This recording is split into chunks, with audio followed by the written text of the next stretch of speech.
የመጀመሪያው የሰርግ ቤት ተጠሪ መሆን ያለበት ማለት እግዚአብሔር። የአብዛኞቻችን ቤት እኮ ጋብዘን ያልጠራ ነው እግዚአብሔር ስላልተገኘበት እኮ እኛ ክርስቲያን እንባል ይሆናል እንጂ ቤታችን ቤተ ክርስቲያን አይደለም። እናውቀዋለን ጠንቅቀን። ኃጢአት የምንሰራበት፣ ክፋትን የምንሸምቅበት፣ ሰው አላየኝም ብለን ሌላ ክፋት የምንጎነጉንበት ስፍራ ቤታችን።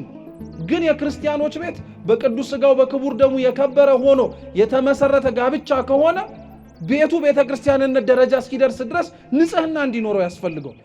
ዶኪማስ ከኀፍረት የዳነው ያ ያተርፈኛል ያለው የወይን ጠጅ አልቆበት ነውሩ የተሸፈነለት ማን እዛ ሰርግ ቤቱ ስለተገኘ ነው? እግዚአብሔር እኮ ስለተገኘ ነው። እናቱ ስለተገኘች እኮ ነው። ደቀ መዛሙርቱ ስለተገኙ ነው። ይሄ ለኛ ትምህርት እኮ ነው። ሰርግን ለማድረግ ለሚያስቡ ሰዎች በሙሉ መጀመሪያ የሚጋብዙት ሰርጋቸው ላይ እንዲገኝም ጭምር ጥሪ የሚጠሩት ማንን ነው? እግዚአብሔር መሆን አለበት እያለም በሶስተኛውም ቀን በቃና ዘገሊላ ሰርግ ነበረ ካለ በኋላ የኢየሱስም እናት በዚያ ነበረች ነው የሚለው። ጌታና ደቀ መዛሙርቱም ነበሩ ስለሚል ደመቃ የአማኑኤል ሥራ ደመቃ በራልን የአማኑኤል ሥራ። ሙሽራ የሚለውንም ቃል ቤተ ክርስቲያናችን ስተረጉመው አንደኛ ሙሽራ ብላ የምትጠራው ክርስቶስን፣ ሁለተኛ ሙሽራ ብላ የምትጠራው ተጋቢዎችን፣ ሶስተኛ ሙሽራ ብላ የምትጠራው ደናግላንን። ሰርገኞች ቤተ ክርስቲያን ውስጥ ሰርጋቸውን በመፈጸማቸው ምክንያት እኮ ከቤተ ክርስቲያን ውጪ ሊኮበልሉ ያሉ ዓለማዊውን የሆነውን የሰርግ ቤትን ስነ ስርዓት ተመኝተው ሊወጡ እንኳን የሚመኙትን ሰዎች መልሶ እምነታቸውን ሊያጠነክር እንደሚችል ታውቃላችሁ። እውነተኛ በእግዚአብሔር ፊት የተመሰገነ ሙሽርነት እንዲሁ ከምናደርገው ወይንም ደግሞ ወንዶችና ሴቶች የሚያደርጉትን ጋብቻ ብቻ ሳይሆን ለነፍስ የሚደረግ መታጨት ወይንም ደግሞ ለክርስቶስ የሚደረግ ተገዥነትም ጭምር ነው። ቃና ዘገሊላ በዚያ በሰርግ ቤት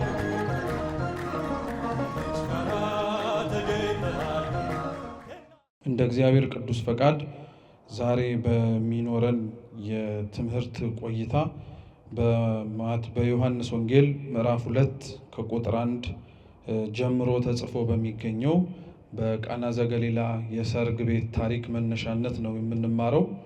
አስቀድሜ መጽሐፍ ቅዱሱን ቃል ሁላችሁ መስማት እንድትችሉ አነብላችሁና ወደ ትምህርታችን እንሄዳለን።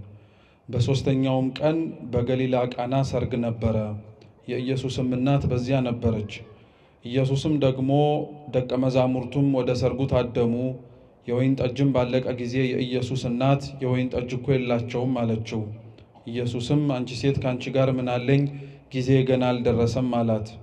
እናቱም ለአገልጋዮቹ የሚላችሁን ሁሉ አድርጉ አለቻቸው። አይሁድም እንደሚያደርጉት የማንጻት ልማድ 6 የድንጋይ ጋኖች በዚያ ተቀምጠው ነበር። እያንዳንዳቸውም 2 ወይም 3 እንስራ ይይዙ ነበር። ኢየሱስም ጋኖቹን ውሃ ሙሏቸው አላቸው። እስካፋቸውም ሞሏቸው። አሁን ቀድታችሁ ለአሳዳሪው ስጡት አላቸው። ሰጡትም። አሳዳሪውም የወይን ጠጅ የሆነውን ውሃ በቀመሰ ጊዜ ከወዴት እንደመጣ አላወቀም። ውሃውን የቀዱት አገልጋዮቹ ግን ያውቁ ነበረ። አሳዳሪው ሙሽራውን ጠርቶ ሰው ሁሉ አስቀድሞ መልካሙን የወይን ጠጅ ያቀርባል፣ ከሰከሩም በኋላ መናኛውን፣ አንተስ መልካሙን የወይን ጠጅ እስካሁን አቆይተሃል አለው። ኢየሱስ ይህን የምልክቶች መጀመሪያ በገሊላ ቃና አደረገ፣ ክብሩንም ገለጠ። ደቀ መዛሙርቱም በእርሱ አመኑ። ከዚህም በኋላ ከእናቱና ከወንድሞቹ ከደቀ መዛሙርቱም ጋር ወደ ቅፍርናሆም ወረደ። በዚያም ጥቂት ቀን ኖሩ ይላል። ስለ ቅዱስ ቃሉ የአምላካችን የልዑል እግዚአብሔር ስም የተመሰገነ ይሁን። አምላካችን ቅዱስ እግዚአብሔር ቢወድ ቢፈቅድ በዚህ ባነበብነው የመጽሐፍ ቅዱስ ክፍል መነሻ የምንማር ነው የሚሆነው። ለትምህርታችን ግን መነሻ ርዕስ እንዲሆነን መልካሙን የወይን ጠጅ በሚለው ኃይለ ቃል መነሻነት እንማራለን ማለት ነው። አምላካችን በጉባኤያችን መሃል ተገኝቶ እንዲያስተምረን የእርሱ ቅዱስ ፈቃድ ይሁንልን። እስኪ መልካሙ በሉ የወይን ጠጅ። እስኪ ድገሙት፣ መልካሙ የወይን ጠጅ። ሶስተኛ በሉት፣ መልካሙ የወይን ጠጅ።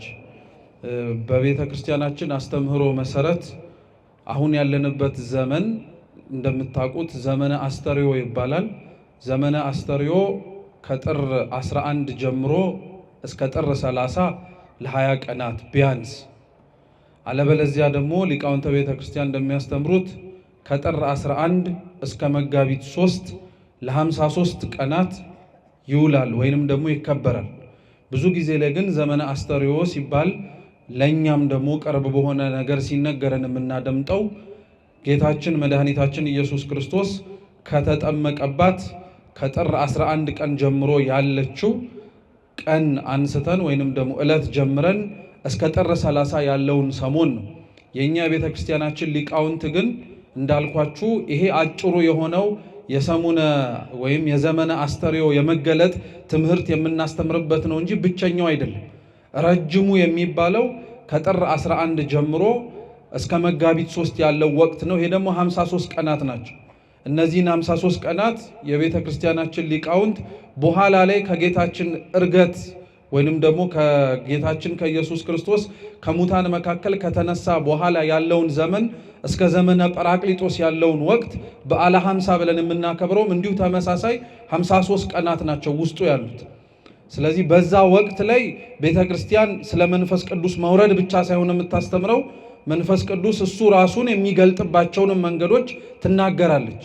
ማለትም መንፈስ ቅዱስ የሚገለጥባቸው መንገዶች በፍቅር፣ በቸርነት፣ በርኅራኄ፣ በደግነት እግዚአብሔር ከእርሱ ጋር መኖሩን ሊያሳይ የሚችለው አንድ ሰው አብሮት እንዳለ በመናገር ብቻ ሳይሆን በስራው ጭምር በመመስከርም ነው።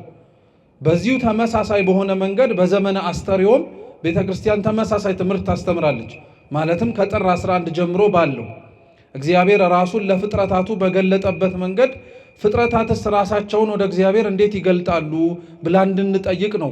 ወቅቱንም ራሱ ዘመነ አስተርእዮ ብላ ወደኛ የምታመጥ የመጀመሪያው መገለጥ በእነዚህ ወቅታት ውስጥ ባሉት ሰሞናት ላይ ቤተ ክርስቲያን በዋነኝነትም የምታስተምረው የአምላክን ሰው መሆን ነው። እስኪ አምላክ ሰው መሆን በሉ። የዘመነ አስተርእዮ የመጀመሪያው በዓላቶቻችን መንደርደሪያ ራሱ አድርገን የምናስተምርባቸው ትምህርቶቻችን በዋነኝነት የሚያጠነጥኑት የአምላክ ሰው መሆን ላይ ነው። ተስፋ ነቢያት እንደተፈጸመ የአባቶቻችን ሱባኤ ሲቆጥሩና እግዚአብሔር አምላክ ወርዶ ተወልዶ ያድነናል ያሉት ተስፋቸውን እግዚአብሔር እውን እንዳደረገላቸው ቤተ ክርስቲያን በዛ ሰሞን ታስተምራለች። ፍጻሜውንም ራሱ ማለትም ደግሞ የእነሱን ጾምና ጸሎት የምናበቃው የጌታን መወለድ በማብሰር ክርስቶስ ከእኛ እንዳንዱ ሆነ፣ በግርግም ተወለደ፣ በሰማይ ያሉ ቅዱሳን መላእክት ወደ ምድር ወርደው በምድር ያሉ ጠቢባን የተባሉ 3ቱ ነገስታት ወይም ደግሞ 70 ሰገል መጥተው ሰግደውለት እረኞች ካለበት ግርግምም ጭምር አብረው ተገኝተው አመስግነውት አምላካችን መድኃኒታችን ኢየሱስ ክርስቶስ በምድር ላይ የሰውን ሥጋ ተዋህዶ ተገለጠ ብላ ቤተ ክርስቲያን ዘመነ አስተርእዮን ከጥር 11 በፊት ታውጀዋለች፣ ትናገራለች። በክርስቶስ መወለድ ከክርስቶስ መወለድ በኋላ ያሉትን ወቅታትም ተመሳሳይ የሆኑ ነገሮችን የምናገኝ ከጌታ መወለድ ጋር ተያይዞ ቤተ ክርስቲያን አሁንም ስለ አምላክ ሰው በመሆን ሂደት ውስጥ ራሱን እንዴት እንደገለጠ አስቀድሞ በነቢያት ድምፁን እንሰማው የነበረው አስቀድሞ በነበሩት በአባቶች በአንድም ይሁን በሌላ መንገድ ሲገለጥ የነበረው እግዚአብሔር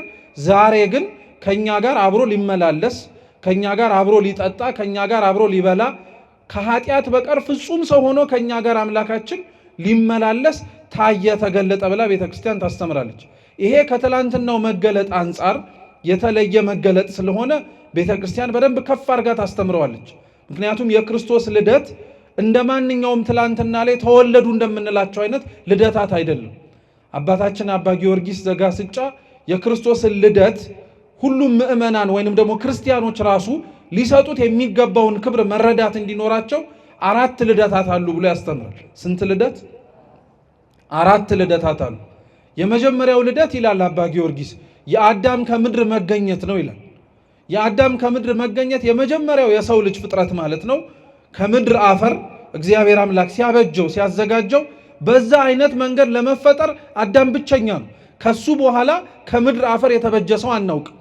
ሰው ብዙ ተባዙ በሚለው የእግዚአብሔር ቃል ኪዳን መሰረትነት ወንድ ከሴት በሩካቤ ሥጋ እየተገናኘ በእግዚአብሔር ፈቃድ ጸንሶ ይወልዳል እንጂ የአዳምን ልደት አባ ጊዮርጊስ የመጀመሪያው ልደት ነው ይሏል። ከህቱም ከሆነ ከዛ በፊትም ጭምር ምንም አይነት ሰው አስገኝት አማታቀው መሬት አዳምን በማስገኘት የመጀመሪያ ልደት ናቸው ነው ይላል።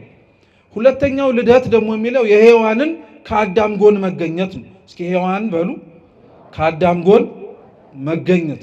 ይሄም ልደት ያልተደገመ ልደት ነው። ከሔዋን ውጪ ሴት ልጅ ከአዳም ጎን ወይም ደግሞ ከወንድ ልጅ ጎን ስትፈጠር ወይም ስትገኝ ከሔዋን በኋላ አላየ ነው።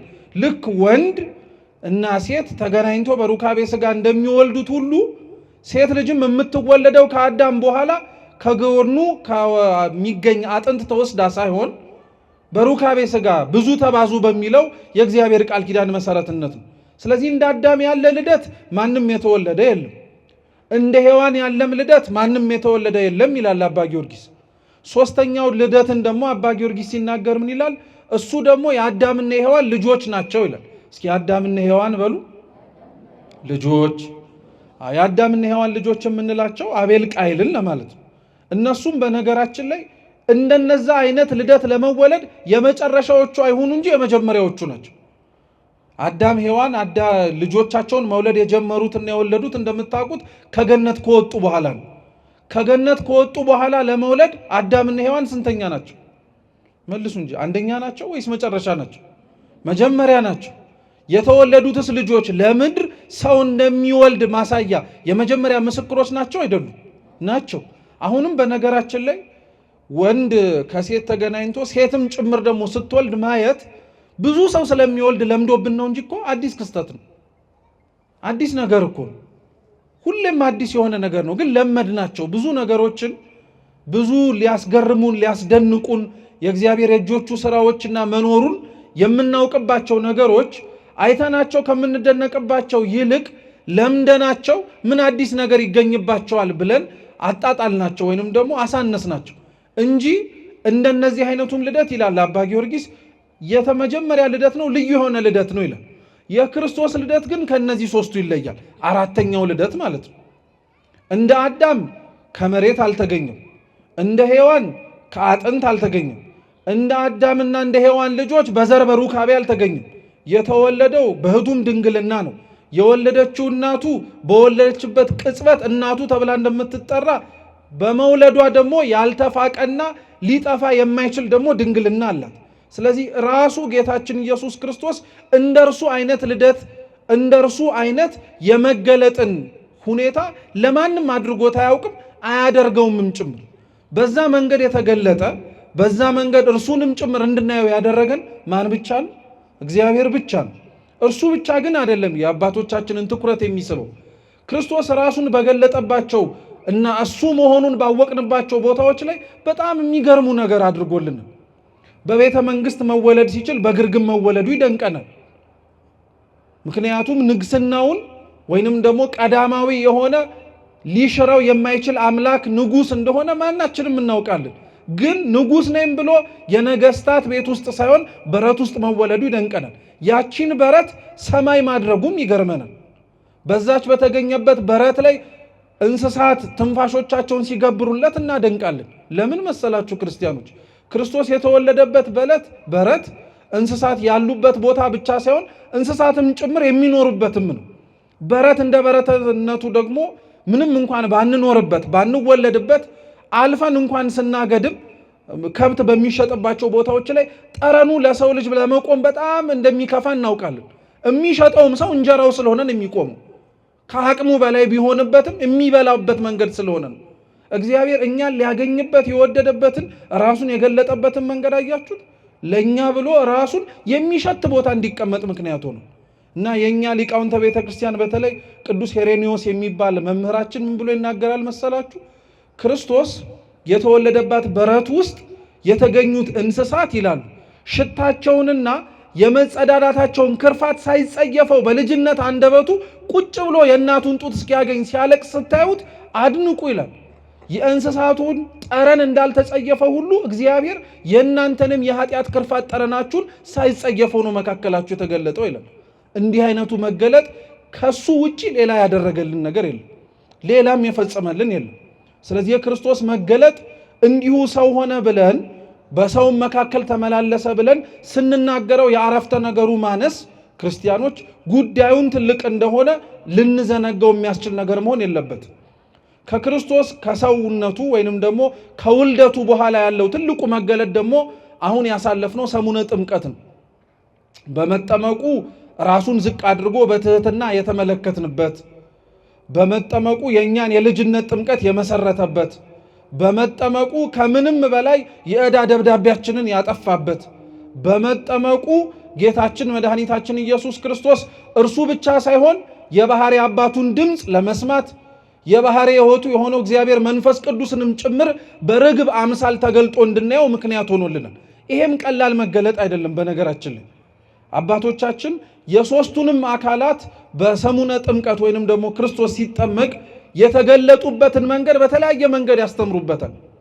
የክርስቶስን በአካለ ሥጋ ቆሞ መጠመቁን ቅድም እንዳልኳችሁ ለአርአያነት፣ ለትህትና፣ የልጅነት ጥምቀትን ለመመስረት የእርሱ ልጆች መሆን የምንችልበትን የጥምቀትን በር ለመክፈት ነው። ሌሎቹስ አካላት ማለትም እግዚአብሔር አብና እግዚአብሔር መንፈስ ቅዱስስ የተገለጡበት መንገድ መኖራቸውን ብቻ ለማወቅ የሚያስችል አይነት መገለጥ እንዳልሆነ ወቁ። የእግዚአብሔር አብ አካሉን ብቻ ሳይሆን ድምፁን ብቻ ነበር የሰማን የነበረው። በደመና ላይ ሆኖ ድምፁን የሰማ ነው። የምወደው ልጄ ይህ ነው እርሱን ምን አርጉት የሚል ስሙት የሚል ድምፁን ብቻ መስማታችንን ሊቃውንት ምን ይላሉ? እግዚአብሔር አምላክም ቢገለጥም እንኳን በባህሪው ግን ማንም ላለማየቱ ምስክር እንዲሆን እግዚአብሔር አብ አካሉን ሳይሆን ድምፁን ብቻ እንድንሰማ አረገናል። ሶስቱም በሚታይ አካላት ተገልጦ ቢሆን ኖሮ አይተን ጨረስን ብለን እንዳንሰናከል ተገልጦ ተፈጸመ የእግዚአብሔር ሥራ ብለን ሌላ እግዚአብሔር ሊያሳየን የሚችለውን ራሱን ሊያመላክተን የሚችለውን ነገር አበቃ ብለን እንዳንቀመጥ እየሰማችሁ ነው። እግዚአብሔር መንፈስ ቅዱስ በአንጻሩ ደግሞ በርግብ አምሳል ነው የተገለጠው። የርግቡን መገለጥ ከብዙ ሊቃውንተ ቤተ ክርስቲያን አንዱ ብቻ ያለውን ልንገራችሁ።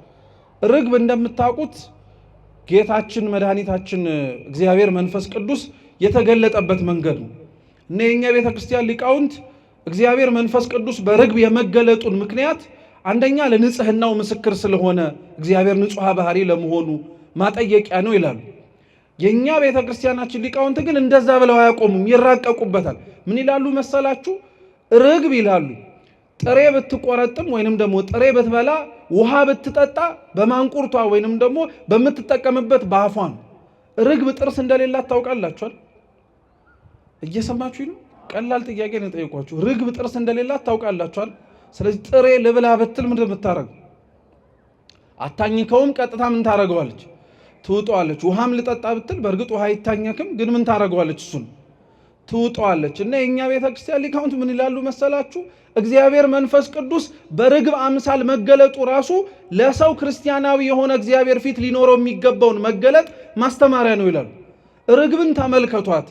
ጥርስ ሳይኖራት መብላት የምትፈልገውን ነገር በአፏ ወደ ውስጥ ወደ ሰውነቷ ታስገባዋለች። ክርስቲያኖችም ይላሉ የተሰጣቸውን ጥርስ እህል ለማኘክ ነው እንጂ የሰውን ስጋ በሐሜት እንዲያላምጡበት አይደለም ይላል። አይገርማችሁ? በርግብ አምሳል እግዚአብሔር መንፈስ ቅዱስ መገለጡ አንደኛው ማስተማር እርሱ ነው። የማይታኘኩ ነገሮች አሉ። ምግብ ሊታኘክ ይችላል። ሌላ ለመብላት ሊያስፈልገን የሚችለውን ነገር በሙሉ አኝከን ልናስገባ እንችላለን። እግዚአብሔር መንፈስ ቅዱስ ግን በርግቡ አምሳል አንዱ የመገለጡ ምክንያት ክርስቲያኖች በእግዚአብሔር ፊት ሊኖራቸው የሚገባው መገለጥ እንዴት አይነት እንደሆነ እንዲታወቅ ነው። ማለትም ላይላመጡ የሚችሉ ነገሮችን አብዛኞቻችን በሰውነታዊ በስጋዊ ጥርሳችን ሳይሆን በውስጣችን ግን እናኝከዋለን። ሐሜቱንም፣ ክፋቱንም፣ ነውሩንም ሌላዎችም ለእግዚአብሔር ሊስማሙ የማይችሉትን ነገሮች በሙሉ እናላምጣቸዋለን። እና እግዚአብሔር መንፈስ ቅዱስ እንዳልኳችሁ በርግቡ አምሳል የተገለጠበት መንገድ እናንተም ውስጣችሁ ሊገባ የሚገባውን ውስጣችሁ ሊያድር የሚገባውን ፍሬያማ የሆነውን ነገር በሙሉ በእምነት ዋጡት። ልክ ርግቢቱ እንዳልኳችሁ ጥርስ እንደሌላት ሁሉ ነገር ግን ለሰውነታችሁ የማይስማማውን ከኃጢአት ጋር ሊያገናኛችሁ የሚችለውን ክፋትን እንድትለምዱ ሊያደርጋችሁ የሚችለውን ግን በፍጹም አይሆንም። ምክንያቱም እግዚአብሔር መንፈስ ቅዱስ ራሱ ጥርስ በሌላት በምን አምሳል ስለተገለጠ? በርግብ አምሳል ስለተገለጠ። እንዲህ አይነቱን መገለጥ እግዚአብሔር ለሁላችን ይስጠን። በእግዚአብሔር ፊት ክርስቲያኖች እሱ እኛ ፊት እንዴት እንደሚገለጥልን ብቻ ሳይሆን መጨነቅ ያለብን እኛ እግዚአብሔር ፊት እንዴት ብለን መገለጥ እንዳለብንም ቁጭ ብለን መነጋገር፣ ማሰብ፣ መጸለይም ጭምር አለብን። ብዙዎች እግዚአብሔር እንዲታያቸው ይፈልጋሉ። እውነት ነው። ማን እርሱን አለማየት የሚፈልጋል? እውነት ነው። ብዙዎች እግዚአብሔርን ለማየት ሱባኤ ይገባሉ፣ ጸሎት ይጸልያሉ። የሚችሉትን በአቅማቸው ከእግዚአብሔር ጋር ለመተያየትና ልክ በመጽሐፈ ቅዳሴያችን ቅዳሴ ማርያም እንደሚናገረው ገጽ በገጽ ነቢያት እንደተነጋገሩት እንደዛ ፊት ለፊት ቢያነጋግሩት ይመኛሉ። መርሳት ግን የሌለብን ክርስቲያኖች እግዚአብሔርን እንየው ባልንበት ቅጽበት ውስጥ እኛም ለእግዚአብሔር እንዴት እንደምንታይ ማወቅ አለብን። እግዚአብሔር እኮ የሚታየውና የሚገለጠውም ጭምር የሚታይና የሚገለጥ ማንነት ላላቸው ሰዎች እኮ ነው። ከዛ ውጪ በመጽሐፍ ቅዱስ ላይ ራሱን ማንነቱን ቅዱሳን መላእክቱ ሌሎቹንም ጭምር ለማይገባቸው ሰዎች እንኳን ተገልጠው ብትመለከቱ ማስተማሪያ ስለሆነ ነው። እግዚአብሔር ለማይገባቸው ሰዎች ድምፁን፣ እግዚአብሔር ለማይገባቸው ሰዎች ቅዱሳን መላእክቱን፣ እግዚአብሔር ለማይገባቸው ሰዎች ቅዱሳኑን ጭምር እንዲታዩ እንዲገለጡ የሚያደርገው አንደኛ ሩሩሃ ባህሪ ስለሆነ ነው፣ ቸር ስለሆነ ነው፣ የማንም ነፍስ እንዲጠፋ ስለማይፈልግ ነው። በዚህ መገለጥና በዚህ መታየት ውስጥ እንዲመለሱ እንዲስተካከሉ ወደ መንገድ እንዲገቡ የፈለጋቸው ነፍሳት ስላሉ ነው። ሁለተኛው እግዚአብሔር መሐሪ ብቻ ስለሆነ ሳይሆን እውነተኛ ፈራጅም ጭምር እንደሆነ እንድናውቅ ነው። ለሚያምኑት ሰዎች አድልቶ እየታየ ድምፁን እያሰማ ከዛም በላይ እያደረገ ለማያምኑት ሰዎች ግን ለመኖሩ እንኳን ጥርጣሬ እስኪሰማቸው ድረስ ቸል ቢላቸውና ዝም ቢላቸው እውነትም እግዚአብሔር የታይቶንና የትስ ተመልክተ ነው በምን መልኩ መኖሩንስ አውቀነው ነው እንድናምነው የምንገደደው ብለው መንገድ እንዳይሳሳቱ ብሎ እግዚአብሔር በአንድም ይሁን በሌላ ምክንያት ጽድቅ ባይኖራቸው እንኳን ስለ ነፍሳቸው ስለሚራራ እውነተኛ ፈራጅ ስለሆነ ሊገለጥ ይችላል። እየሰማችሁ ነው። ለኛ እግዚአብሔር ግን እንዴት እንደሚገለጥልን ግን ጠንቅቀን ማወቅ አለብን።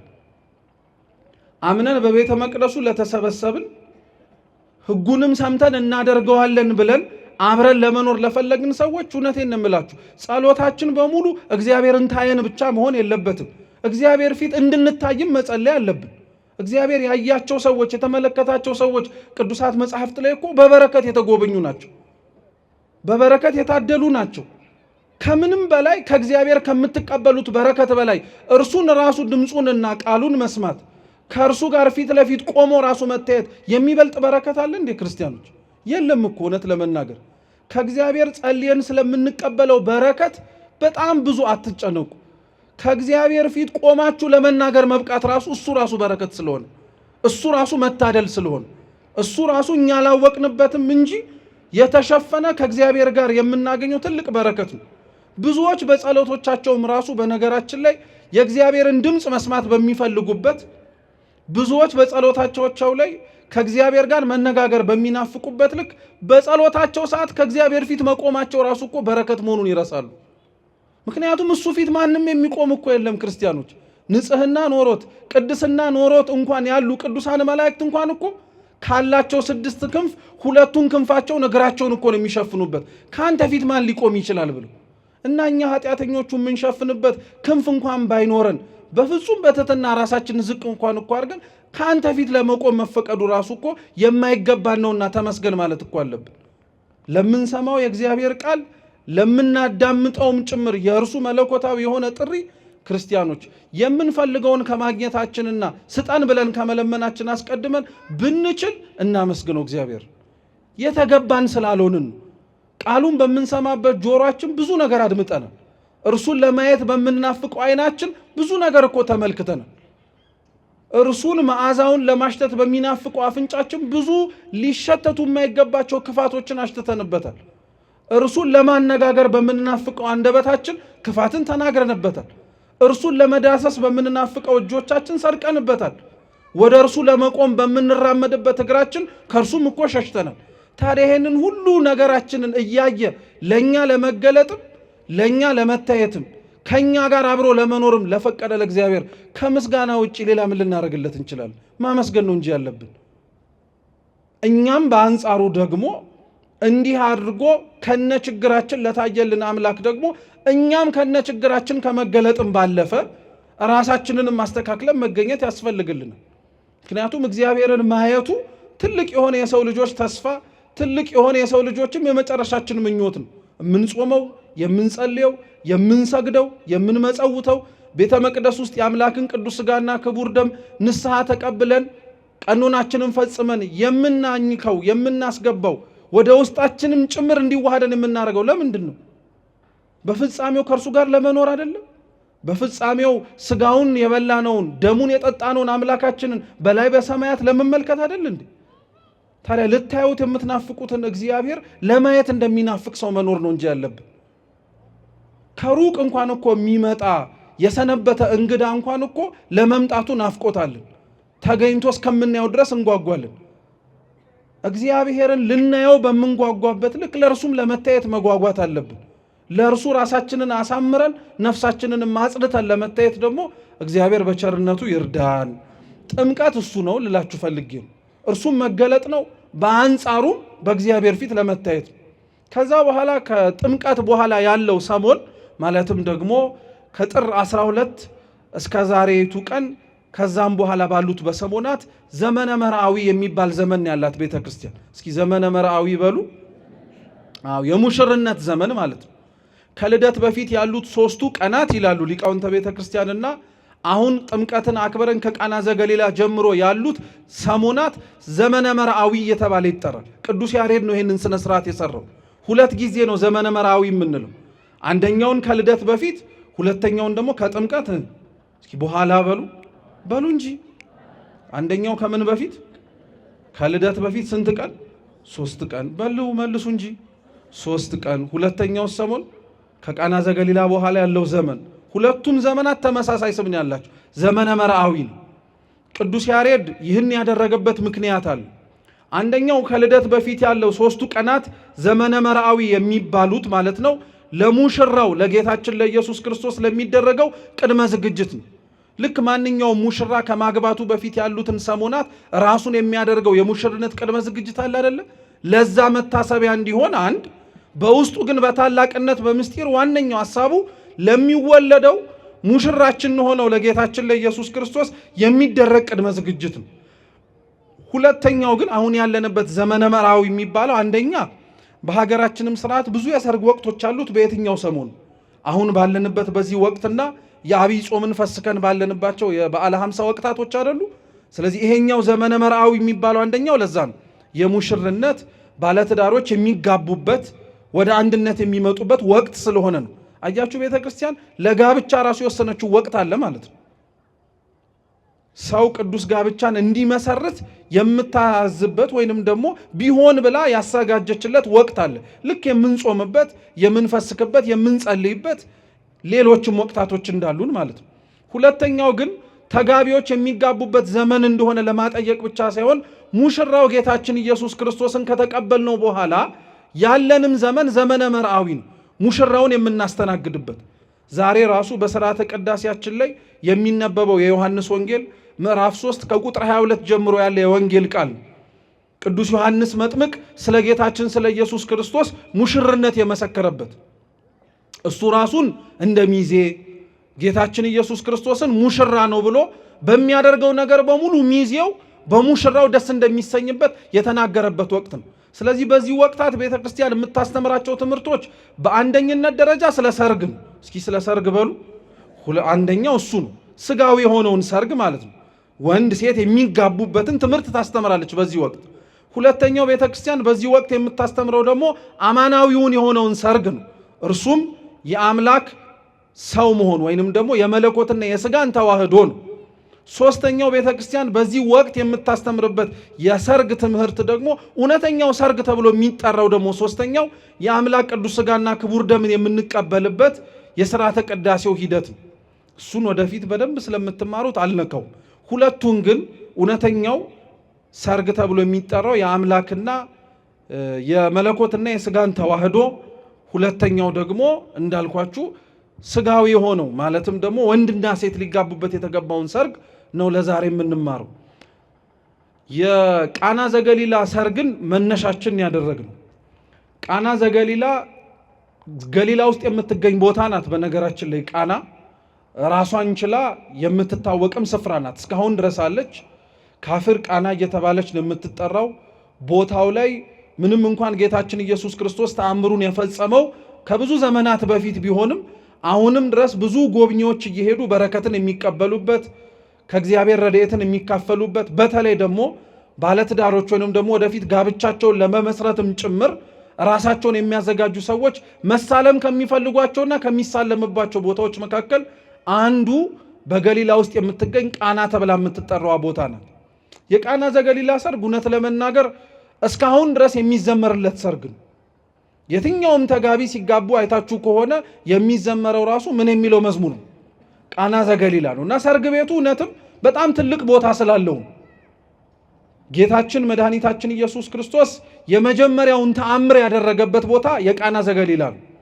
ክርስቶስ ከዛ በፊት ባሉት ወቅታት ማለትም ደግሞ ከመጽሐፍ ቅዱሳችን ከወንጌል ውጭ ያሉ ከጌታችን ከኢየሱስ ክርስቶስ ልደትና መሰደድ ጀምሮ የሚያወሩ ቅዱሳት መጽሐፍቶቻችን ክርስቶስ ተአምርን ለመስራት የቃና ዘገሊላው ወቅት ወይንም ደግሞ የሰርግ ቤት የመጀመሪያው እንዳልሆነ ምስክሮች ናቸው። እየሰማችሁ ነው? ምስክሮች ናቸው። ምክንያቱም እንደ ቤተ ክርስቲያናችን መጽሐፍት እንደ ተአምረ ኢየሱስ፣ ተአምረ ማርያም ያሉት መጽሐፍትን ስናነብ ክርስቶስ ከልጅነቱ ጀምሮ ምን ሲያደርግ ነበር? ተአምር ሲሰራ ነበር። ብዙ ድንቃ ድንቅ ነገሮችን ሲያደርግ ነበር። የቃና ዘገሊላን ተአምር ግን ቅዱሳት መጽሐፍታችን ሲገልጡት የመጀመሪያው ተአምር ብለው ነው የሚናገሩት። አንደኛው የመጀመሪያው ተአምር የተባለው ክርስቶስ አገልግሎቱን የጀመረው በቃና ዘገሊላ ተአምር ስለሆነ ነው። ልክ ከተጠመቀ በኋላ እንደምታውቁት 40 ቀን 40 ሌሊት ሳይውል ሳያድር ከተጠመቀበት ዕለት አንስቶ ወደ ጾም ነው ሄደው ወደ ገዳመ ቆሮንቶስ። ከወረደ በኋላ ደቀ መዛሙርቱን የመረጠው ደቀ መዛሙርቱን መርጦ ነው ክርስቶስ አምላካችን ወደ ቃና ዘገሊላ ሄደው። አብረውት የተከተሉትም ደቀ መዛሙርት መጀመሪያ ላይ የጠራቸው አብረውትም ጭምር የነበሩት ናቸው። 12ቱ ደቀ መዛሙርት ማለት ነው። አንዳንድ መምህራነ ቤተ ክርስቲያን 5 ናቸው ይላሉ፣ ከታሪኩ አንጻር ሲነበብ ማለት ነው። መጀመሪያ ክርስቶስ አብረውት እንዲከተሉት ምክንያት የሆኑት ደቀ መዛሙርት የዮሐንስ መጥምቅ ደቀ መዛሙርት ናቸው። ዮሐንስ መጥምቅ ክርስቶስን ካጠመቀው በኋላ የተጠመቀው ጌታችን ኢየሱስ ክርስቶስ ሲያልፍ ተመለከተና ምን አለ? እነሆ የእግዚአብሔር በግ አለ። እስኪ እነሆ በሉ፣ የእግዚአብሔር በግ። እንዲህ ሲል የሰሙት የሱ ተማሪ የሆኑ ደቀ መዛሙርት በተለይ ደግሞ ቅዱስ ዮሐንስ ወልደ ነጎድጓድ ሲያደምጡትና ሲሰሙት ጌታችን ኢየሱስ ክርስቶስን ተከተሉት፣ አብረውት ሄዱ። መምህር ሆይ ወዴት ነው ማደሪያ? ወዴት ነው የምትሄደው? የትስ ነው የምታድረው? ብለው ጠየቁት። ኑና ዩ አላቸው።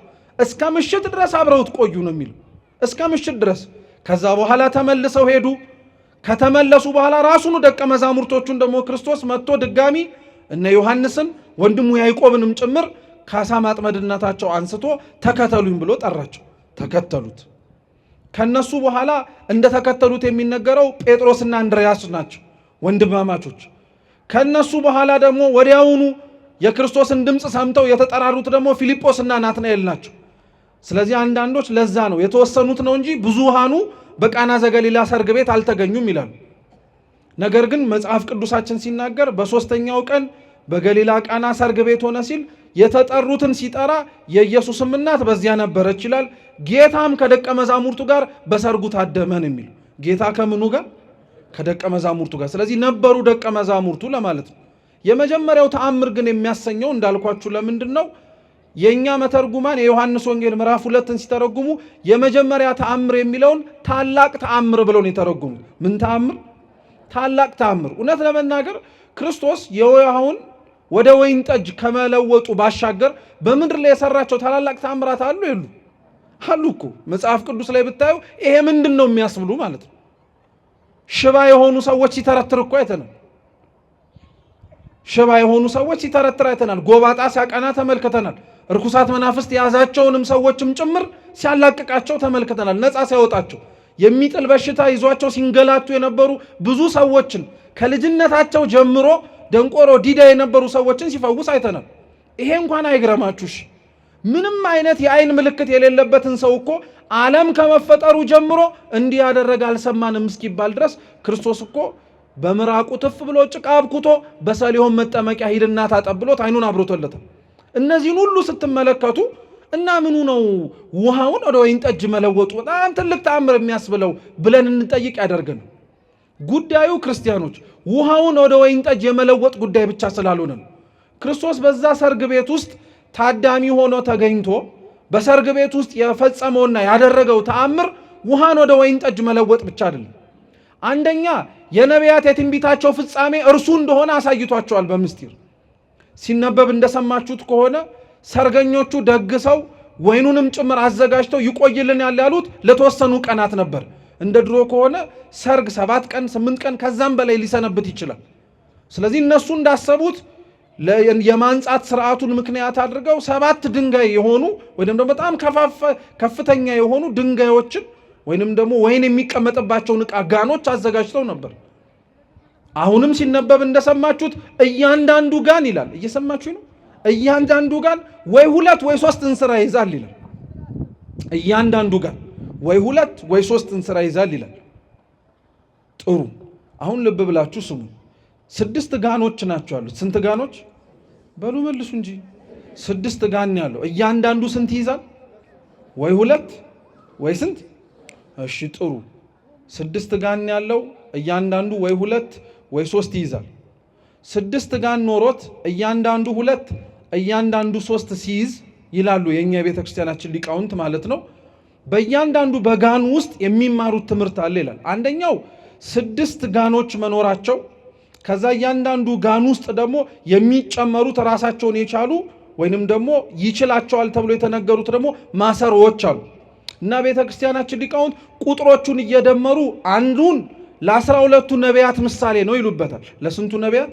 ለ12ቱ ነቢያት። ክርስቶስ የዛ የወይን ጠጅ እስኪያልቅ ድረስ ተአምሩን እንዳልፈጸመ ሁሉ የነቢያት የስብከታቸው ዘመን እስኪያበቃ ነቢያትም ጭምር ክርስቶስ ሰው ይሆናል ብለው ተናግረው የሚተነብዩበት ዘመን እስኪጫልቅ ድረስ ሰው አልሆነምና ወይኑም ከማድጋው እስኪንጠፈጠፍ ድረስ ጌታችን ኢየሱስ ክርስቶስ ውሃ ሙሉበት ብሎ አላዘዘም።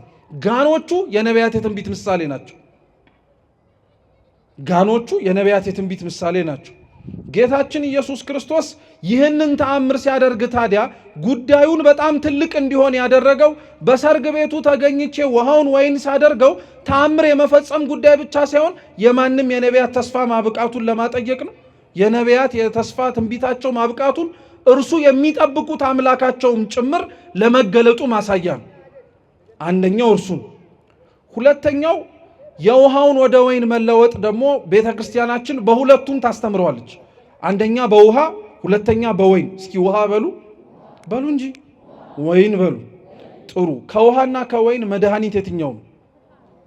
አይዟችሁ አትፍሩ፣ አይዟችሁ አትፍሩ ያልኳችሁ ያው ወይን ለማለት ይሉኝ አይዟችሁ ከሆነ ብዬ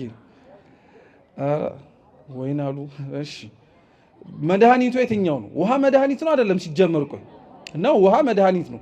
እንደውም የምታወቁ ከሆነ ራሱ በጣም ጽኑ ራስ ምታት እንኳን ለሚይዘው ሰው መድኃኒት ከመውሰዱ በፊት መጀመሪያ ምን ጠጣን የሚባል ውሃ በደንብ ጠጣን የሚባል ሰውነት ድርቀት ሲሰማው ሊመጣ የሚችል በሽታ ሊሆን ስለሚችል ማለት ነው። በአንጻሩ ደግሞ ቅዱሳት መጽሐፍት ላይ ቅዱስ ጳውሎስ ለመንፈስ ቅዱስ ልጁ ለቅዱስ ጢሞቴዎስ ለሆዱ ቁርጠት ጥቂት የወይን ጠጅ ደግሞ እንዲጠጣበትም ጭምር ነግሮታል። የወይን ጠጅ ራሱ በጥቂቱ እንዲጠጣ የነገረው ለሆድ ቁርጠት ወይም ለባክቴሪያ መድኃኒት እንደሆነ ስለሚታወቅ ነው። ልብ ብላችሁ ስሙ። ክርስቶስ ውሃውን ወደ ምንድን የለወጠው? ወደ ወይን። ውሃ መድኃኒት ነው እናውቃለን፣ ወይንም መድኃኒት ነው እናውቃለን። የወይኑ መድኃኒትነት ግን ለሆድ ቁርጠት ነው፣ ወደ ሆዳችሁ ለሚገባው ለሚያጠፋው ነገር በሙሉ ማለት ነው። እና የኛ ቤተ ክርስቲያን ሊቃውንት ምን ብለው ያስተምራሉ መሰላችሁ? ክርስቶስ ውሃውን ወደ ወይን ሲለውጠው በቀደመው ጊዜ ላይ ሊፈውስ የሚችሉ ብዙ መንገዶችን በነቢያቱ ሲያደርግ ነበር። ማለትም ደግሞ ከእውነተኛው አምላክ ሰው ሆኖ ከሰጠን ከስጋውና ከደሙ በፊት የሚደረጉ ሰው ተስፋ እንዳይቆርጥ የሚደረጉ ፈውሶች ነበሩ። የታመሙት ሊድኑ ይችላሉ፣ የቆሰሉት ሊፈወሱ ይችላሉ፣ ጠላቶቻቸውን ሊያሸንፉ ይችላሉ። ነገር ግን ያ ሁሉ ተስፋ ነበረ። እውነተኛው ክርስቶስ ሰው ሆኖ ከመጣ በኋላ ለሚያደርግላቸው ነገር በሙሉ ማመላከቻ እንዲሆን ነበር። ውሃው እሱ ነው ይላሉ።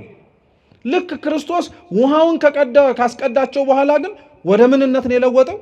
ወደ ወይንነት ሊለው። እስካሁን ስትፈወሱ የነበረው ፈውስ፣ እስካሁን ስትድኑ የነበረበት ድህነት፣ እስካሁን ስትጎበኙ የነበረው መጎብኘት የበለጠ አዲስ የሆነ መጎብኘት ሰጣችሁ። ለሆድ ቁርጠት ጢሞቴዎስ ጠጣው የተባለውን ወይን አይደለ የማያሰክረውን እውነተኛውን ደም ሰጧችኋል። አያችሁ፣ ከውሃው ከኦሪቱ የሚበልጥ ወይን የሐዲስ ኪዳኑ ፈውስን ሰጠን ማለት ነው። ሰርግ ቤት ውስጥ ያለውን የመጀመሪያውን ተአምር አባቶቻችን ታላቅ ተአምር ነው የሚሉት ለዚህ ነው።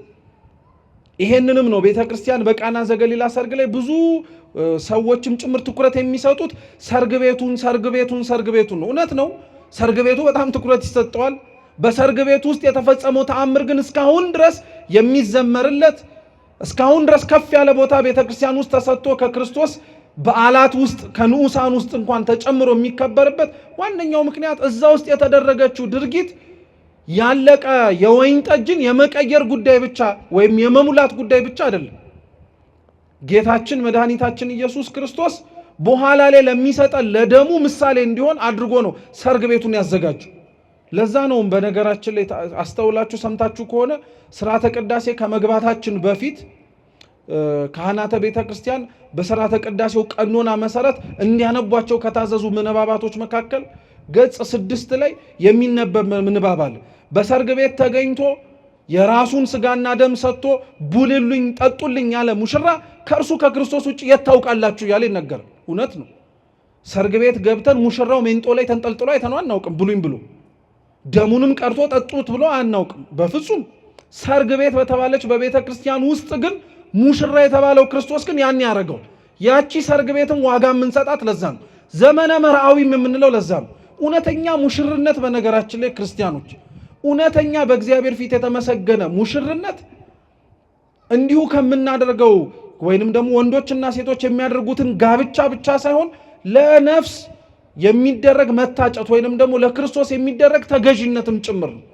ሙሽራ የሚለውንም ቃል ለዛ ነው ቤተ ክርስቲያናችን ስተረጉመው አንደኛ ሙሽራ ብላ የምትጠራው ክርስቶስን፣ ሁለተኛ ሙሽራ ብላ የምትጠራው ተጋቢዎችን፣ ሶስተኛ ሙሽራ ብላ የምትጠራው ደናግላንን። እስኪ ደናግላንን በሉ። ደናግላን ሙሽሮች ይባላሉ። ሙሽርነታቸው የራሳቸውን ነፍስ አጭተው ለክርስቶስ ስለሰጡ ሙሽራቸው እርሱ ነው። የሚያዛቸው እርሱ ነው። ሁሉንም ሁኑ የሚላቸውን እርሱ ነው። ልክ ቅዱስ ጳውሎስ የኤፌሶን መልእክቱ ምዕራፍ 5 ላይ ሚስቶች ሆይ ለባሎቻችሁ ምን አድርጉ ብሎ ተናግሮ ታዘዙ ብሎ ተናግሮ፣ እንደዚሁ ሁሉ ያላገቡ ደናግላን ራሳቸውን በድንግልና አስገዝተው በምንኩስና በንጽህና በቅድስና ንጽ ጠብቄ እኖራለሁ ካሉ የታጩት ለእግዚአብሔር ነው። እርሱ እንዳዛዣቸው የሚያዛቸውን ነገር በሙሉ ይታዘዙለታል። ለእርሱ ሙሽራ ናቸውና ማለት ነው። ለዛ ነው እውነተኛው ሙሽርነት የነፍስ ለእግዚአብሔር መታጨት ነው የምንለው። ለዛ ነው ተጋቢዎችም በነገራችን ላይ ሊጋቡ ሲመጡ ቤተ መቅደስ ውስጥ ቆመው ቃል ሲገቡ ከእግዚአብሔር ፊት ቆመው አልከዳትም አልከዳሽም ተባብለው ቃለ መሐላ ሲፈጽሙ እውነተኛውን ሰርጋቸውን ሰርግ የሚያደርገው የማን ስጋና ደም ሲቀበሉ? የክርስቶስን ስጋና ደም እኮ ሲቀበሉ ነፍሳቸውን ለእግዚአብሔር አጭተው ሲሰጡ ማለት ነው። ነፍሴ አንተ ናት ከዚህ በኋላ ብለው አጭተው የሰጡት እግዚአብሔር ሁለቱን ከሁለትነት ወደ አንድነት ያመጣቸዋል። ይሄንን ሙሽርነት እንድናስታውሰው ነው ወቅቱ ራሱ ዘመነ መርዓዊ የተባለው። የሚጋባበት ይጋባበታል፣ ደስታ ያደርግበታል። የማይጋባበትና ብቻውን የሆነ ሰው ግን እውነትም ሙሽርነቱን ከክርስቶስ ጋር ለመኖር ይለማመድበታል። ይሄን ሰርግ ቤት አንድም ትልቅ ቦታ እንድንሰጠው የሚያደርገን እንዳልኳችሁ የክርስቶስ ተአምር ይሄ ወይኑን ውሃውን ወደ ወይን ጠጅ መለወጡ ማለት ነው። ፍጻሜው ደሙን ለመስጠቱ ማሳያ ስለሆነ ነው። ሁለተኛው እንዳልኳችሁ ይሄ ሰርግ ቤት የሰዎችን የሰርግ ቤትም ጭምር ማጠየቂያ ነው። ሰዎች ቅዱሳት መጽሐፍትም እንደሚያዘው ከሆነ ያላቸው የህይወት ምርጫ ሁለት ነው፣ ምንኩስናና ጋብቻ ነው። ምን ያህሎቻችን ለምንኩስና እንደምንዘጋጅ አይታወቅም። ምን ያህሎቻችን ለሰርግ ግን እንደምንዘጋጅ ይታወቃል። ምክንያቱም አኗኗራችን፣ አስተሳሰባችን ወይም ማህበረሰባችንም ጭምር በጣም የሚገፋው በጣም ወደዛ ህይወትም ተስቦ እንዲገባ የሚያደርገው ከምንኩስና ይልቅ ምንም ጋብቻ ነው። የሚጠላ ነገር ሆኖ አይደለም። በነገራችን ግን በአሰብ ያለብን ነገር ቢኖር ሁላችንም ለተመሳሳይ ጥሪ አልተጠራን። ሁላችንም ተመሳሳይ መንገድ እንድንሄድ አልተዘጋጀንም። አንዳንዶቻችን እውነት ነው ቅዱስ በሆነው ጋብቻ ለመኖር እንጠራ ይሆናል። ሌሎቻችን ግን ለምንኩስናም ልንጠራ ይሆናል። ይሄንን ህሊናችን በነገራችን ላይ አምኖትም ጭምር እግዚአብሔርን የወደድከውን መንገድ ምራኝም ስንል ማወቅ አለብን። በእውነቴን ነው የምነግራችሁ። ምክንያቱም በጣም ብዙ ሰው የምንኩስና ህይወትን፣ የምንኩስና ትምህርትን፣ የምንኩስና ከእግዚአብሔር ጋር የመኖርን ህይወት እየናፈቀና እየተመኘ ነገር ግን ሊኖረው የማይችልና ሊያገኘው የማይችል እየተመኘው ስለሚሸሽ ነው። ይሄ ልክ አይደለም። የእግዚአብሔርን ጥሪ እኛም ልንጠራበት የተገባንበትን ህይወትን ለይተን ማወቅ ሁላችንም ያስፈልገን። ለዛ ነው ንጽህና ላላቸው ልባቸውም እውነት የእግዚአብሔርን ጥሪ ለመስማት ራሳቸውን ዝግጁ ያደረጉ ሰዎች እግዚአብሔር በየት መንገድ ሊሰማሩ እንደሚገባቸው አስቀድሞውኑ ይነግራቸዋል። የልቡናቸውን መሻት ብቻ ሳይሆን እርሱ ራሱ ደግሞ በምን መንገድ ቢሰማሩ እንደሚፈልጋቸውን ጭምር ያሳስባቸዋል። ከዛ ውጭ ግን የልብ ንጽህና ለሌለን ክፋትን ለተላመድን ሰዎች ግን ቅዱሳት መጽሐፍት ምስክሮች ናቸው። እንዳልኳችሁ እነሱ ናቸው ወይ ሰው ያገባል ወይ ሰው ይመነኩሳል ብለው የሚነግሩ። የቃና ዘገሊላ ሰርግ ቤት እንዳልኳችሁ አንደኛው ማሳያው የሰርግ ቤት ወይንም ደግሞ የተጋቢዎችን ታሪክ ነው። አንደኛ ተጋቢዎች በሰርጋቸው ሊኖራቸው የሚገባውን ቦታ ያስተምረናል። የዮሐንስ ወንጌል ምዕራፍ 2 ከቁጥር 1 ጀምሮ ያነበብነው ምንባብ የመጀመሪያው የሰርግ ቤት ተጠሪ መሆን ያለበት ማን ነው? እግዚአብሔር ነው። እስኪ እግዚአብሔር በሉ።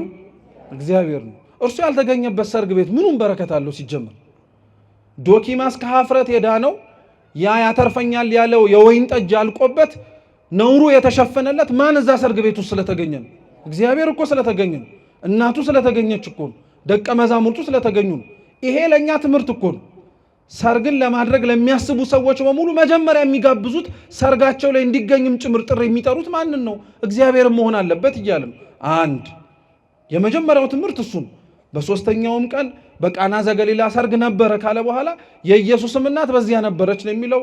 ጌታና ደቀ መዛሙርቱም ነበሩ ስለሚል ከሱ ቀጥሎ ያሉትን ምንባባት ደግሞ ስትመለከቷቸው በሰርግ ቤት ውስጥ ሊኖረን የሚገባውን ትምህርት ራሱ እግዚአብሔር አስተምሮናል። ሁለተኛው በሰርግ ቤት ውስጥ ከጥሪው በኋላ ሊኖረን የሚገባውን ነገር ሲያስተምረን ደግሞ እግዚአብሔር ጎዶሎን መሙላትን።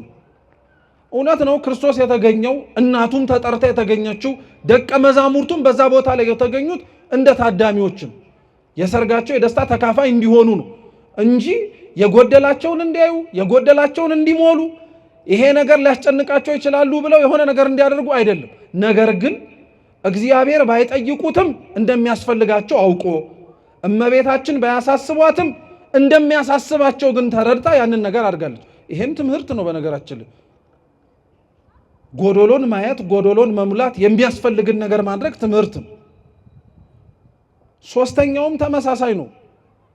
ይሄንን ተአምር ከተፈጸመ በኋላ ይህም ነገር ከተደረገ በኋላ ጌታችን መድኃኒታችን ኢየሱስ ክርስቶስ ደቀ መዛሙርቱም ይህን ተአምር ካደረገ በኋላ ራሳቸው ደቀ መዛሙርቱ በእርሱ አመኑ ይላል። ደቀ መዛሙርቱ አመኑ ተብሎ የተነገረው ሳያምኑት ተከትለውት አይደለም።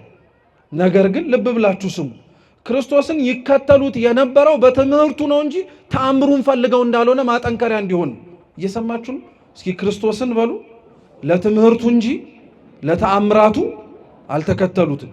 ለዛ ነው በነገራችን ላይ ክርስቶስን ለትምህርቱ ነው እንጂ ለተአምራቱ ስላልተከተሉት ተአምራትን ማድረግ ባላደረገበት ወይም በማይፈጽምባቸው ወቅታቶች ላይ ሐዋርያት ከስሩ ሲጠፉ አናይ። ተአምር ሲያደርግም አሉ፣ ሳያደርግምም ጭምራሉ። የመጡት ምኑን ብለው ስለሆነ ትምህርቱን ብለው ስለሆነ ክርስቶስን ለምን ብላችሁ ነው የምትከተሉት ተብለን ራሱ ወይም ተጋቢዎች ሰርጋችሁን የምትፈጽሙት ለምንድን ነው ብለው እንዲጠየቁ ራሱ የትምህርት ያስተምራቸዋል። የምትጋቡት በቤተ ክርስቲያን ክርስቲያን ሆናችሁ ነው? ክርስቲያን ከሆናችሁስ በኋላ እውነት የሚያስፈልጋችሁን ነገር አሟልታችሁ ነው? ከዛስ በኋላ የምትገቡበትን ሕይወት አውቃችሁት ነው? ይሄን ክርስቲያኖች እንደዋዛ ልናደርገው አይገባም። የሚቆርቡ ምእመናን ለሚቆርቡት ቅዱስ ሥጋና ክቡር ደም የሚያደርጉትን የትምህርትና የቅድመ ዝግጅቶች በሙሉ ተጋቢዎችም ሊያደርጉት ያስፈልጋል። ምክንያቱም እግዚአብሔር በእነሱ ሕይወት ሊገለጥ ምክንያት እየሆነ ነው። ቅዱስ ጳውሎስ የተጋቢዎችን ክርስቲያን ሆነው በቅዱስ ሥጋውና በክቡር ደሙ ከብረው የሚኖሩ የምእመናንን ቤት የሮሜ መልእክቱ ምዕራፍ 12 ላይ ሲናገር በቤታችሁ ያለችው ቤተ ክርስቲያን እያለ ነው የሚጠራት። የአብዛኞቻችን ቤት እኮ ጋብዘን ያልጠራ ነው እግዚአብሔር ስላልተገኘበት እኮ እኛ ክርስቲያን እንባል ይሆናል እንጂ ቤታችን ቤተ ክርስቲያን አይደለም። እናውቀዋለን ጠንቅቀን። ኃጢአት የምንሰራበት፣ ክፋትን የምንሸምቅበት፣ ሰው አላየኝም ብለን ሌላ ክፋት የምንጎነጉንበት ስፍራ ቤታችን ነው። ግን የክርስቲያኖች ቤት በቅዱስ ሥጋው በክቡር ደሙ የከበረ ሆኖ የተመሰረተ ጋብቻ ከሆነ ቤቱ ቤተ ክርስቲያንነት ደረጃ እስኪደርስ ድረስ ንጽሕና እንዲኖረው ያስፈልገዋል። ይሄን ትምህርት ከቃና ዘገሊላ አግኝተናል፣ አይተነዋልም ጭምር።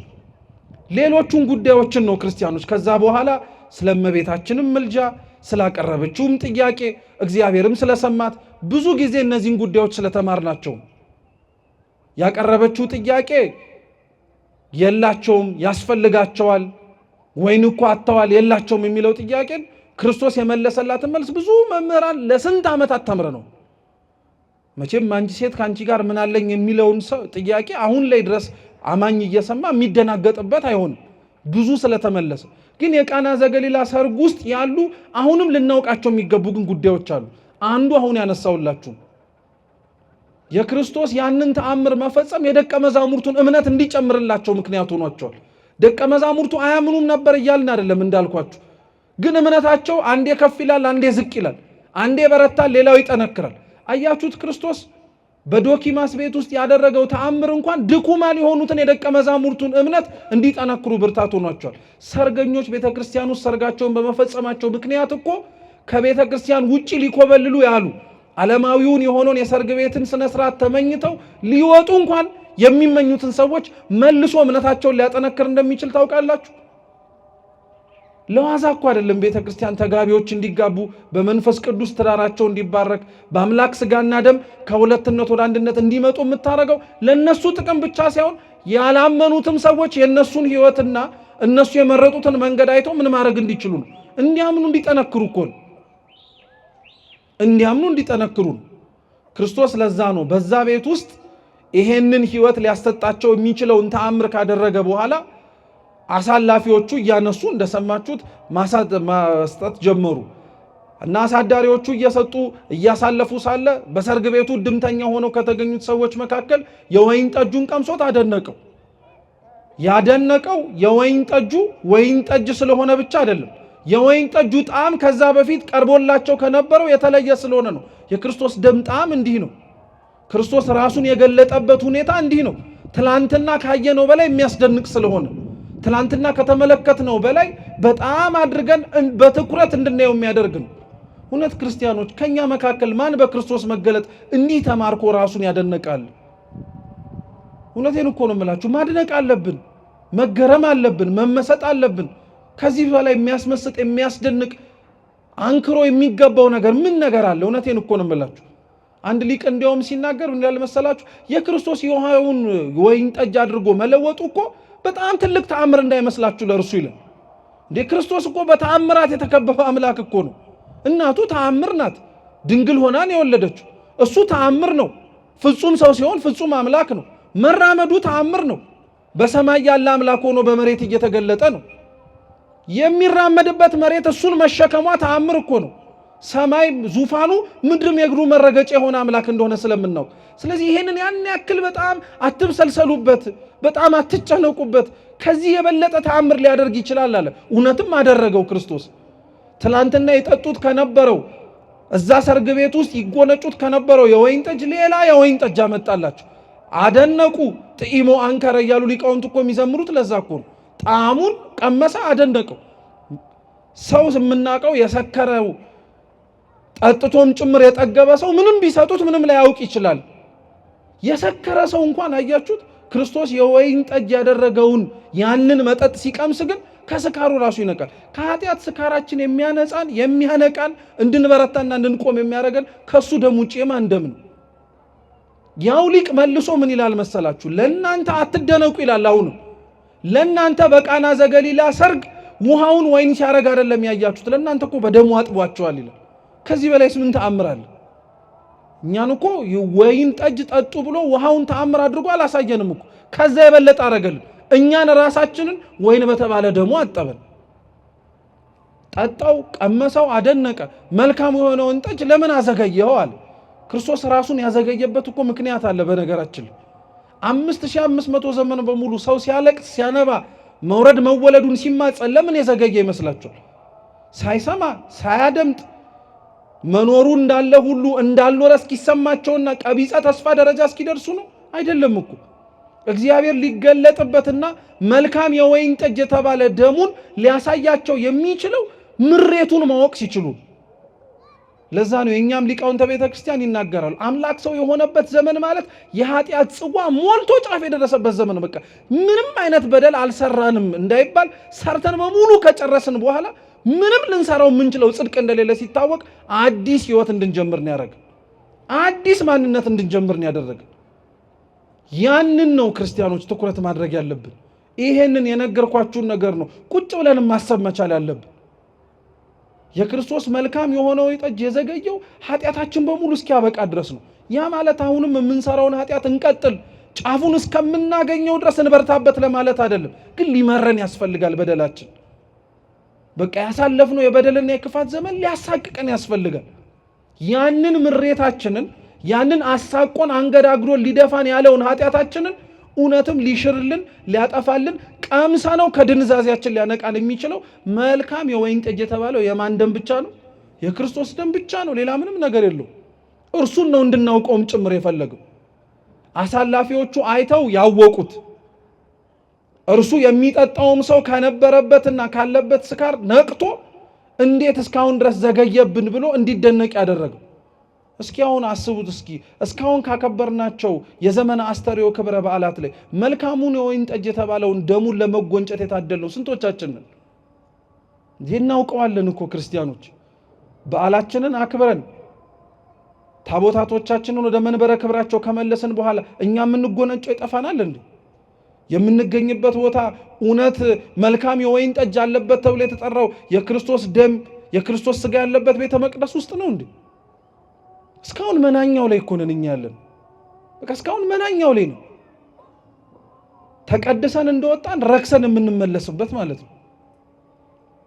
በንጽህና እንደተመላለሰን አድፈን የምንወጣበት እኮ ሆነን የመልካሙን የወይን ጠጅ እውነቴን ነው የምላችሁ ክርስቲያኑ ዘመነ መራዊ ሳይወጣ ነው መውሰድ። ይሄ ሙሽርነት ዘመን ሳያበቃ እውነትም ነፍሳችንን ለክርስቶስ ማጨት አለብን። በቃ ከኃጢአት ከበደል ከክፋት ሁሉን ነገር ማላቀቅ አለብን። ማንም ባለትዳር ለባለትዳር መቼም ማጫ ታውቃላችኋል? አታውቁም? ማጫ ምንድን ነው? የሚቀርብ ስጦታ ነው አይደለም እንዴ? እናንተስ እሺ አታውቁት? የምታገቡት ወይ ያገባችሁት ወንዶች አታውቁም እንዴ? ማጫ ምንድን ነው? አራቲውኝ እኔን እናንተን ማጫ ምንድን ነው? መልሱልኝ። ጥሎሽ ነው ማጫ? እሺ ማጫና ጥሎሽ በነገራችን ላይ ሁለቱም ይለያያሉ። አንዱ የሚቀርበው ለሚስት ነው አይደል? ሁለተኛው የሚቀርበው ደግሞ ለሚስት ምኖችን ቤተሰቦች የሚቀርብ ነው።